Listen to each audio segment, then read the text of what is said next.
नमस्कार मित्रांनो, ठरलं तर मग या मालिकेच्या आजच्या भागात आता अर्जुन आणि सायली या दोघांनी रविराजला महिप्तच आणि बाबूच सत्य सांगताच आता महिप्त जेव्हा बेशुद्ध केलेले नागराज आणि प्रिया तिथून निघून जातात त्याच वेळेला महिप्त हा शुद्धीवर येणार आणि महिप्त हा शुद्धीवर आल्यानंतर प्रिया आणि नागराज यांची तर काही खैरच नाहीये, कारण की आता त्याने ठरवलंच आपण पोलिसांच्या तावडीत जायचे नाही, परंतु असा काही गेम फिरवायचा जेणेकरून स्वतः प्रिया आणि नागराज त्यांच्या जाळ्यात अडकले पाहिजेत आणि पूर्णपणे त्यांची वाट लागली पाहिजेत।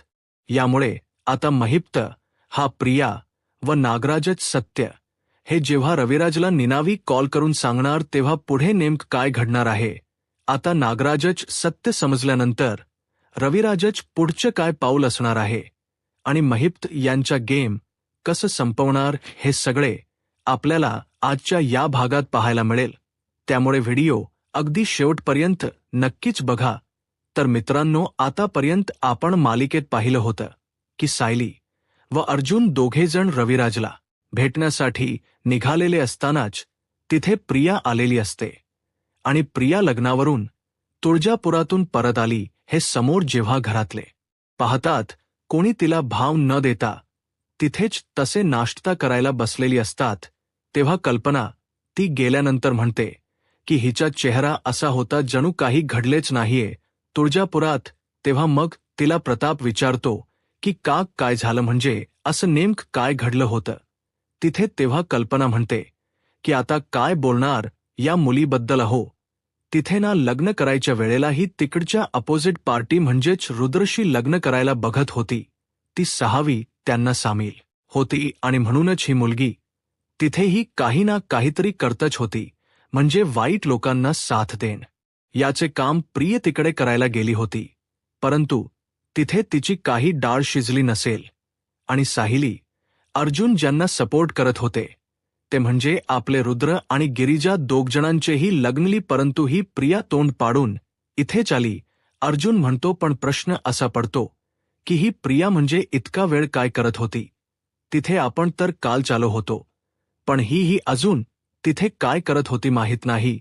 तेव्हा प्रताप म्हणतो की काय माहिती, काहीतरी मजा करत असेल, तसही इथे येऊन तिला असं काय काम आहे त्यामुळे ती तिथेच थांबली असेल। पण सायलीला मात्र विचित्र वाटत असतं की प्रिया ही अचानकच 2 दिवस तिथे का बरं थांबली असेल, कारण की जर लग्न झालं असेल तर मग ही पुन्हा तिथे का थांबली हा प्रश्न थोडासा सायलीला पडलेलाच असतो की नक्कीच काहीतरी गडबड आहे, म्हणूनच ती तिथल्या तिथेच शांत असते, कारण महिप्त तुळजापुरात होता हे सायली आणि अर्जुन यांना डाऊट आलेलाच असतो।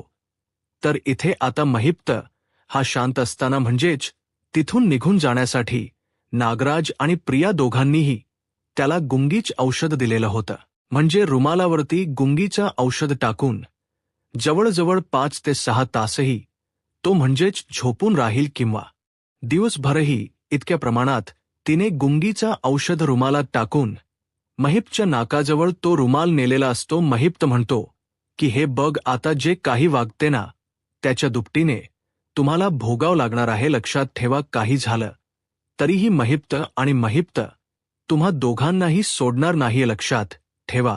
आता त्यावर प्रिया म्हणते की आता तरी तुमचं तोंड बंद व्हायला हवं, त्यासाठी आम्हाला काहीतरी करायला हवं, आम्ही काहीच नसत केलं तुम्हाला, परंतु तुम्ही आमच्याबद्दलच सगळं सत्य बाहेर ओकणार आहात ना, त्यामुळे तुम्हाला आम्हाला म्हणजेच तुम्हाला तोंड बंद करावं लागते, समजलं। तेव्हा मग लगेचच नागराज म्हणतो की चल, लवकरात लवकर चल, मला दादाचे फोन येतात। तेव्हा मग प्रिया म्हणते की हो, मग इथे मी काही टाइमपास करते का, माझ्याही घरी माझा नवरा वाटच बघत असेल, कारण कालच घरातले लोक गेले आणि मी अजून पोहोचली नाही, त्यामुळे आता मला किती प्रश्नांना सहन करावं लागणार आहे, तुम्हाला काय माहिती। तेव्हा आता नागराजीला म्हणतो की बरं ठीक आहे, ज्या रुमाल घेऊन जा त्याच्याजवळ। खरं तर नागराज खूपच घाबरत असतो महिप्तच्या समोर जाताना, तेव्हा मग प्रियाही त्याच्या नाकाला रुमाल लावायला जाते। महिप्त म्हणतो की गप्प बस, लक्षात ठेव मी काय करू शकतो ते, परंतु तरीही प्रियाला जायचं असतं म्हणून ती घाबरत नाही. त्याच्या नाकाला रुमाल लावते आणि महिप्त तिथेच आता बेशुद्ध होतो. प्रिया व नागराज तिथून पळ काढतात. तर आता सायली हे आणि अर्जुन दोघजणही रविराजच्या घरी जाण्यासाठी तयार झालेले असतात. नाश्ता वगैरे झाल्यानंतर दोघेही आता रविराजला जाऊन भेटतात. त्यावेळेला आता रविराज हा विचारतो की अर्जुन काय झालं? तुळजापूरला तू इतक्या अर्जंटली मला सांगितलंस की भेटायचे. त्यावेळेला अर्जुन सांगतो की सिनियर तिकडे खूप मोठा प्रकार घडला. सुरुवातीला तर मला असं वाटत होतं की तिकडे कुठेतरी ना महिप्त होता, म्हणजे मला असे वाईफ जाणवत होते. एक माणूस अचानक तिथे समोर आला होता. आमच्या त्याला दाढी वगैरे लावली होती, परंतु तो माणूस ना म्हणजे मला महिप्त असल्यासारखाच वाटला. खरं तर जेव्हा मी त्यांची गेस्ट लिस्ट बघितली त्यावेळेला त्या माणसाचा चेहरा आणि महिप्तचा चेहरा हा अगदी परफेक्टली मॅच होत होता. मग हे सगळं सुमन ऐकत असते त्यावेळेला. मग आता पुढे तो सांगतो की मला बाबू सापडला आणि बाबूने हे सांगितलं की महिप्तला कोणीतरी तुझ्या अख्ख्या फॅमिलीला संपवण्याची सुपारी दिली होती. हे ऐकल्यावर नागराज म्हणजेच रविराज म्हणतो की म्हणजे नक्की काय आहे सगळं सुपारी? तेव्हा अर्जुन म्हणतो की तुझा कोणता दुश्मन होता का ज्याने हे सगळं करायला सांगितलं असेल असं तुला वाटतं? त्यावेळेला तो म्हणतो की नाही रे, असं कोणताच माझा दुश्मन नव्हता. नक्की काय हा प्रकार आहे मलाही ही माहीत नाहीये. तर इथे आता सुमन घाबरते, कारण की तिला माहीत असतं की महिप्त हा नागराजच्या कॉन्टॅक्टमध्ये आहे आणि नक्की नागराजला याबद्दल काही माहीत असेल का असा प्रश्न आता तिला पडलेला असतो. पण काय करू, तिला काहीच कळत नसतं. मी खरं सांगू की नको तेही तिला समजत नसतं, कारण की जर मी लपवलं तर पुन्हा मोठा प्रॉब्लेम व्हायचा, पुन्हा दादाच्या जीवाला धोका. आणि जर मी सांगितलं तर नागराजची सगळी पोलखोल होणार, म्हणून तिचे दोन्ही बाजूने आता मरण झालेले असते. त्यावेळेला आता लगेच रविराज म्हणतो की हे बघ अर्जुन, तू काळजी करू नको. या सगळ्याच्या मागे नेमकं काय आहे ना ते प्रकरण आपल्याला शोधूनच काढलं पाहिजे, त्याशिवाय शांत बसता येणार नाही. आणि माझा त्यावेळेला कोणताही अशा दुश्मन नव्हता. मला असं वाटतंय की महिप्त त्यावेळेला कुठल्या तरी कारणावरून त्याने मला मारायला बघितलं, परंतु तो सुपारी देणारी व्यक्ती ही जर दुसरी असेल तर ती नेमकी कोण व्यक्ती असेल? ते हा अर्जुन सायली दोघांनाही सांगतात की आम्हाला संशय आहे. ज्यावेळेला ते रहस्य घडलं, म्हणजे जेव्हा बाबूचा फोटो महिप्तला दिसला ना त्यावेळेला त्या क्षणाला त्याने एका माणसाला फोन लावला होता आणि त्या माणसाला फोन लावला म्हणजे तोच माणूस या सगळ्यामध्ये सामील असणार. त्यावेळेला मग अर्जुन म्हणतो की बरं ठीक आहे, हरकत नाही, पण नक्की करायचे तरी काय? त्यावेळेला आता रविराज हा विचार करतो की मला सांग सुमन, नागराज कुठे आहे? तेव्हा नागराज कुठेही दिसत नाही, ती पण काळजीमध्ये असते. तेव्हा सुमन सांगते की मलाच भाऊजी तुम्हाला काहीतरी महत्वाचं सांगायचं होतं याच्या संदर्भात. तेव्हा मग तो म्हणतो की बरं बोल ना, काय झालं? तेव्हा ती सांगते की भाऊजी, एक प्रॉब्लेम असा आहे की कालपासून हे घरातच नाही येत, म्हणजे त्यासाठी मला असं वाटत की कदाचित महिप्तला शोधायला गेली असतील. रविराज म्हणतो की महिप्तला शोधायला नागराज कशासाठी, म्हणजे तो तिकडे का जाईल? तेव्हा सुमन सांगते की नागराज आणि महिप्त हे दोघ जणही म्हणजे मैत्रीपूर्ण संबंध आहे. हे ऐकल्यावर साहिलीला तर धक्काच बसतो. ती बघतच राहते आणि म्हणते की काय म्हणजे नागराज काका आणि महिप्त दोघं मित्र, हा काय प्रकार आहे नेमका? तेव्हा मग आता सुमन ही पूर्णपणे घाबरलेलीच असते. तिला आता काय बोलावं पुढे काही सुचत नसतं. त्यानंतर इथे आता महिप्त हा बेशुद्ध अवस्थेतून जागा झालेला असतो. थोडा वेळ हा बेशुद्ध पडलेला असतो, परंतु त्याची शक्ती, इच्छाशक्ती इतकी दानगी असते की ते लोक गेल्यानंतर जवळजवळ 2 ते 3 तासांमध्येच लगेच महिप्तला शुद्ध येते. आणि शुद्ध आल्यानंतर तो पूर्ण घामाघूम झालेला असतो, पण ठरवतो की नाही, आता ना काही झालं तरी या दोघांची तिरडी बांधायची, म्हणजे बांधायचीच. या प्रियाला आणि या नागराजला अजिबात सोडायचं नाहीत. यांची पूर्ण वाट लावून टाकायची. यांना मी सांगितलं होतं की माझ्याशी पंगा घेऊ नका, परंतु तरीही ऐकले नाहीत ना. आता मी यांची हालत अशी कुत्र्यासारखी करणार आहे ना, यांना घर कान घाटका असंच करून ठेवणार आहे. महिप्त आता तिथून कशीतरी स्वतःची सुटका करतो आणि तिकडून निघायला बघत असतो. तर नागराज आता स्वतःच्या घरी येऊन पोहोचलेला असतो. तो घाबरतो की दादाने मला काहीही विचारू नये, आणि जर दादाला काही कळलं तर त्याला आता खूपच जास्त भीती वाटत असते. आणि म्हणूनच तो ठरवतो की नाही काही झालं तरी मी काहीतरी कारण सांगून दादाला नेहमी रमाने पकवेन, बाकी काही नाही. तर महिप्त बाहेर पडल्यावरती तो लगेचच आपल्या लेकीला कॉल करून सांगतो की हे बघ साक्षी, अजिबात काळजी करू नकोस. तुझा बाप व्यवस्थित आहे आणि तुझ्या बापाला संपवण्याची कोणामध्येही धमक नाही. त्यामुळे मी तुला भेटायला येतो.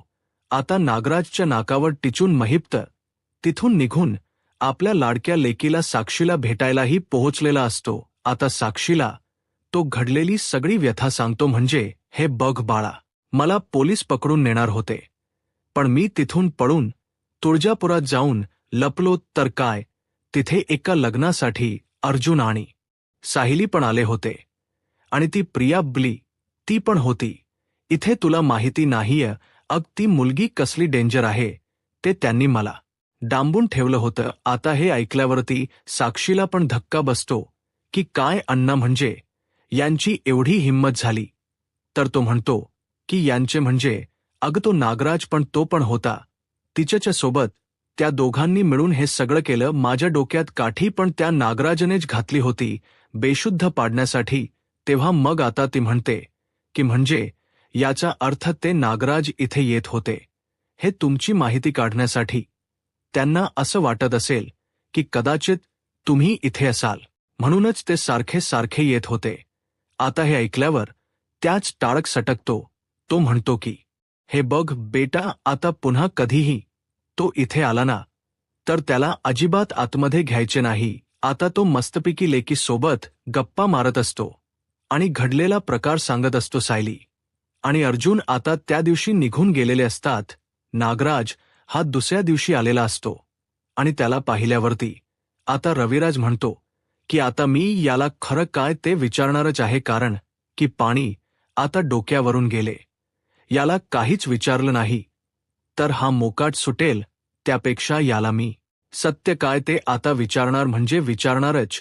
तेव्हा आता नागराज हा नाश्त्यासाठी बसलेला असताना रविराज तिथे येतो आणि म्हणतो की काय रे नागराज, अरे गेले 2 दिवस झाले तू कुठे दिसला नाहीस, कुठे गेला होतास तू. त्यावर तो म्हणतो की दादा, अरे ॲक्च्युली मी ना एका कामासाठी गेलो होतो, म्हणजे माझं महत्वाचं काम होतं मित्राचं. तेव्हा लगेचच तो म्हणतो की महत्वाचं कुठलं मित्राच, महत्वाचं काम होतं इतकं की तू 2 दिवस इथे आला नाहीस. त्या मित्राचा नंबर दे बघू जरा. तेव्हा नागराज जरासा अडखळतो आणि म्हणतो की ते ना त्याचं काय, त्याचा फोन ना दादा ॲक्च्युली बंद आहे, चार्जिंग संपली आहे, म्हणून तो मोठ्या प्रॉब्लेम मध्ये अडकला होता. आणि त्यावेळेला मग रविराज म्हणतो की हे बघ, तू माझ्याशी खोट बोलू नको. मला माहिती आहे नागराज की तू दुसऱ्या कोणत्या मित्राकडे नाही, तर तुझा अगदीच जवळचा मित्र महिप्त शिखरेकडे गेलास, बरोबर ना. आता हे ऐकल्यावर नागराजला धक्काच बसतो. तो म्हणतो की अरे बापरे, हे दादाला कोणी सांगितलं की मी महिप्तकडे गेलो होतो. ते नंतर त्याच्या लक्षात येत की कदाचित ही चोंबडी सुमन काहीतरी बरळली असणार आहे, त्यामुळे हा प्रकार घडतोय. तेव्हा मग रविराज म्हणतो की बोल ना, आता का दातखिळी बसली, तुझी काय झालं, बोल मला आता, तू सांग लवकर लवकर का गेला होतास ते. तेव्हा मग नागराज गप्प असतो. तो म्हणतो की हे बघ नागराज, मला मागचं काही माहीत नाही. आता मला फक्त एका प्रश्नाचे तू उत्तर दे. तू त्या महिप्त सोबत अजूनही कॉन्टॅक्टमध्ये आहेस का? अजूनही तुला तो महिप्त कुठे आहे काय हे सगळं माहीत आहे का? तुला माहिती आहे का त्या महिप्तने काय घडवून आणलंय ते? अरे तो तुझ्या भावाच्या फॅमिलीवर उठला होता, त्यांच्या जीवावर उठला होता, आणि तरीही तू त्याच्याशी मैत्री केलीस. त्या माणसाने आपल्या घराचे किती वाईट केले हे तुला माहिती आहे ना. आमच्या त्याने महिप्तने घात घडवून आणला, अपघात केला, त्याबरोबर प्रतिमाला मारण्याचा प्रयत्न केला. नंतर तू माहिती आहे तुला, प्रिया म्हणजेच तन्वी, तिलाही हाताशी धरून त्याने खूप काही काम केली आहेत. सगळ्या घराची वाट त्या महिप्तने जास्त लावली. आणि तरीही तू त्याच्याशी मैत्री करून होतास. आताही तुझी का मैत्री आहे त्याच्याशी? असं काय कारण असावं जे तू त्याच्याशी मैत्री केलीस? सांग मला, आताच्या आत्ता सांग. तेव्हा नागराज म्हणतो की दादा हे बघ, मी खरंच बोलतोय. अरे त्या महिप्तच, मला नंतर समजलं की तुझ्याशी त्याने काय वागला होता. तेव्हापासूनच मी फक्त लक्ष ठेवून होतो त्याच्यावर. म्हणजे हे सगळं तो का करतोय या सगळ्या गोष्टी मी शोधत होतो. म्हणूनच दादा मी त्याच्या मागे मागे असायचो. म्हणूनच मी त्याच्याशी खरंतर मैत्री केली. जेव्हा मला समजलं ना की या सगळ्या अपघाताच्या मागे तोच आहे, तेव्हाच मी त्याच्याशी मैत्री केली होती. आणि तुम्हाला त्याच्यामुळे काहीही प्रॉब्लेम होऊ नये किंवा त्याची कोणतीही न्यूज तुमच्यापर्यंत पोहोचावी याचसाठी मी त्याच्याशी मैत्री केली होती. दादा, मला माहिती आहे की माझ्या दादाला आणि वहिनीच्या फॅमिलीला त्याने त्रास दिला होता आणि म्हणूनच मी हे सगळं करत होतो. तेव्हा आता असं म्हटल्याबरोबर रविराज त्याच्याकडे बघतच राहतो की नक्की हा नागराज बोलतोय तरी काय. त्यावेळेला मग नागराजला तो म्हणतो की हे खरं कारण आहे तुझं. तो म्हणतो की हो, हे खरं कारण आहे, कारण की मला हेही माहीत होतं की आपली जी तन्वी आहे ना, तिला पण हा महिप्त त्रास देतो. आणि म्हणूनच मी त्या महिप्त बरोबर होतो, जेणेकरून कितीही काही झालं तरीही त्याचे पुढचे जे प्लन्स असतील ते मला समजावे यासाठी. शिवाय अर्जुनच्या बाबतीतही तो खूप चुकीचा वागतो असं म्हणून नागराज स्वतःची अगदी सेफ बाजू करून घेतो. सुमनला मात्र त्याच्यावर अजिबातच विश्वासच नसतो. तर इथे आता नागराजला रविराज म्हणतो की हे बघ, तू जे काही सांगतोयस ते कितपत खरं आहे ते मला माहीत नाही, परंतु जर मला असं समजलं की महिप्त बरोबर तू अजूनही कॉन्टॅक्टमध्ये आहेस किंवा हे कारण सांगितलंस त्याच्या व्यतिरिक्त आणखी कोणत्या कारणासाठी तू महिप्तशी जर जोडला गेला असशील, तर मात्र तुझी काही खैर नाही. कारण की हे जे काही तू वागतोयस ना, हे तुझं वागणं मला अजिबातच न पटण्यासारखं आहे. महिप्त सारख्या माणसाला तू आता पुन्हा का भेटायला गेलास तेच मला कळलं नाही. मग लगेच पुढे रविराज त्याला विचारतो की मला सांग, महिप्त चिकरेला तू कधीपासून ओळखतोस? त्यावर तो म्हणतो की दादा, अरे कधीपासून म्हणजे फार वर्षापासून नाही, हल्ली मी ओळखतोय त्याला, म्हणजे जवळजवळ 1 ते 2 वर्ष झाली असतील. त्यावर लगेचच रविराज म्हणतो की 1 ते 2 वर्ष? मग मला तू एक गोष्ट सांग की महिप्तने तुझ्याबद्दल, म्हणजे आमच्या केलेल्या अपघाताबद्दल काही तो बोलला होता का? म्हणजे 22 वर्षांपूर्वी त्याने जो अपघात आमच्या घडवून आणला होता, त्या अपघातामागे त्याला कोणी सुपारी दिली होती आम्हाला उडवण्यासाठी, हे जरा तुला माहीत आहे का? त्यांनी कधी सांगितले का? असं विचारल्याबरोबर आता इथे नागराज जरासा गडबडतो, कारण की ही सुपारी त्यानेच दिली होती. आणि नागराज आता जरा अडखळल्याबरोबर रविराज पटकन त्याला पकडतो आणि वकिली बुद्धीने त्याला समजून येतं की नक्कीच नागराजला याबद्दल काहीतरी माहीत आहे आणि तो घाबरतोय. त्यानंतर नागराज स्वतःची बाजू सेफ करून म्हणतो की नाही दादा, याबद्दल मला काही माहिती नाही आणि तसा त्याने उल्लेखही केला नाहीये कधी माझ्यासोबत. मी तुझा भाऊ आहे हे त्याला माहिती. मग तो कशाला उगीच या गोष्टी मला सांगेल, आतल्या गोष्टी, असं म्हणून तो गप्प बसतो. तर इथे महिपत ठरवतो की मी जर यांना मारायला गेलो तर पोलिसांच्या तावडीत सापडेल, त्यापेक्षा एक सेफ गेम खेळायला हवा, अगदी व्यवस्थित आतमध्ये बसून, म्हणजेच आतमध्ये स्वतः सेफ राहून त्या दोघांची वाट लावायची, म्हणजे प्रिया आणि नागराजची. त्यामुळे आता रविराजचा नंबर मिळवून महिप्त त्याला एक निनावी कॉल करतो आणि त्याला कॉल करून म्हणतो की नमस्कार रविराज किल्लेदार वकील साहेब, मी तुमचा हितचिंतक बोलतोय. तेव्हा आता रविराज म्हणतो की नक्की कोण बोलताय तुम्ही? तर तो म्हणतो की मी नाव सांगत नाही, पण साहेब तुम्हाला एक गोष्ट महत्वाची सांगायची आहे, ते म्हणजे की तुमच्या जवळच्या 2 व्यक्ती आहेत ना, तेच तुमचे घात करत आहे. त्यावेळेला आता महिप्त त्याला सांगतो की तुमचा भाऊ आणि तुमची ती मुलगी दोघंजण घात करत आहेत. तेव्हा मग रविराज म्हणतो की नक्की कोण आहेस तू आणि कशाबद्दल बोलतोयस तू? तेव्हा महिप्त म्हणतो की साहेब हे बघा, मी सांगतोय ते तुम्ही हाव तर पडताळून पहा, मी खरं काही ते सांगत आहे तुम्हाला, अगदी खरं. आणि मग तो पुढे सांगतो की तुमचा तो भाऊ आहे ना, त्याचाच हात होता या सगळ्याच्या मागे. म्हणजे तुम्ही खरं तर ज्या महिप्त शिकरेच्या मागे लागले आहात ना, त्याच्या मागे लागून तुमच्या हाती काहीही लागणार नाही. पण जर ही हेच वेगळ्या दृष्टीने बघा तर तुम्हाला नक्की काहीतरी समजेल. तुमचा हा भाऊ आहे ना, तो भाऊच या सगळ्याला कारणीभूत आहे. त्यानेच तर सांगितलं होतं तुम्हाला मारायला. 22 वर्षापूर्वी तुमच्या जीवावर, तुमच्या कुटुंबाच्या जीवावर उठणारा तो तुमचा भाऊ, सखा भाऊ हाच होता. आणि नंतर तुमची ती मुलगी म्हणून तुम्ही सगळ्या जगाकडे मिरवताय ना, तर ती तुमची मुलगी नाही, ती तोते आहे. ती मुलगी ही तन्वी नाहीये, तर ती खोटी आहे. आता हे सगळं सत्य रविराजला महिपच्या एका निनावी कॉलवरून समजते.